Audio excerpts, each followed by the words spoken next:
తెలుగు ప్రేక్షక దేవులకి కనుమ పండుగ శుభాకాంక్షలు. అతి పెద్ద పండుగ అయినటువంటి సంక్రాంతిలో చివరి రోజు, మూడవ రోజు జరుపుకునేటువంటి పెద్ద పండుగ కనుమ. కనుమ అంటే విశేషంగా పశువులకు సంబంధించినటువంటి పండుగ.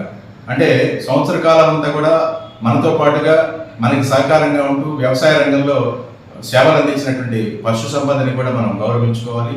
ఈ రోజున కనుమ రోజున మరి పశువులన్నింటినీ కూడా శుభ్రంగా కడిగి వాటన్నింటినీ కూడా అలంకరించి కొమ్మలకు గిట్టలకు అంతా పసుపు అలంకారాలతో కుంకుమలతోటి అలంకారం చేసుకొని గిట్టలకి మువ్వలు ఇట్లాంటివన్నీ కూడా కట్టి వాటికి కూడా మంచి ఆహారాన్ని అందిస్తూ మనతో పాటుగా మనకి సహకారంగా ఆరుగాలం శ్రమించినటువంటి పశువులను గౌరవించుకునేటువంటి సాంప్రదాయం గొప్పది.